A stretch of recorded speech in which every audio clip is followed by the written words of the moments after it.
মেঘ করেছে দেখছো, মনে হচ্ছে না ছবি আঁকা। বাবা আবার লুচি, কুমড়ো কাটা হচ্ছে।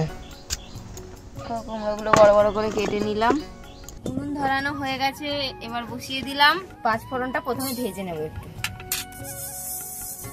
পাঁচফোড়নটা ভাজা হয়ে গেছে, এবার আমি এটাকে তুলে রাখবো। দিয়ে দেবো শুকনো লঙ্কা, তেজপাতা। এখানে ফোড়নে একটু পাঁচফোড়ন দিয়ে দেবো, অল্প করে একটু হিং দিয়ে দিলাম। ফোড়নটা একটু ভেজে নেব। ফোড়ন ভাজা হয়ে গেছে, এবার আলুগুলো দিয়ে দেবো। এবার আলুগুলো একটু নাড়াচাড়া।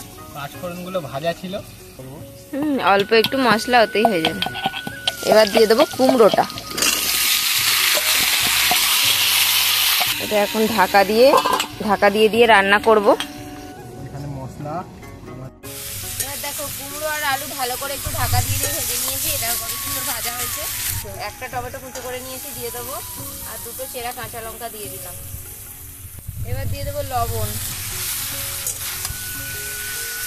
এবার একটু হলুদের গুঁড়ো দিয়ে দিলাম, একটু কাশ্মীরি লঙ্কার গুঁড়ো দিয়ে দিলাম।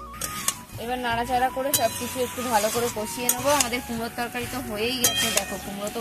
এবার একটু আমচুর পাউডার দিয়ে দেবো। কুমড়োর তরকারি একটু মিষ্টি মিষ্টি বেশি ভালো লাগে, সেই জন্য একটু চিনি দিয়ে দিলাম। তো দেখো আমাদের মশলার সাথে সবকিছু ভালো করে কষানো হয়ে গেল। এবার দিয়ে দিলাম জল। দেখো আমাদের সকালের জল খাবার রেডি। এবার পাঁচফোড়নটা দিয়ে দেবো। পাঁচফোড়ন যেটা ভেজে গুঁড়ো করা হলো। তরকারিটা দেখো কত সুন্দর হয়েছে, কালারটা খুব সুন্দর লাগছে। টেস্ট করে দেখি আগে। এবার খেয়ে বলো কেমন লাগছে খেতে। এইরকম কুমড়োর তরকারি সত্যি আগে হয়নি আমাদের। তোমরা এটা বানাও আর ভিডিওটা লাইক করে দাও, সাথে থাকো। টাটা।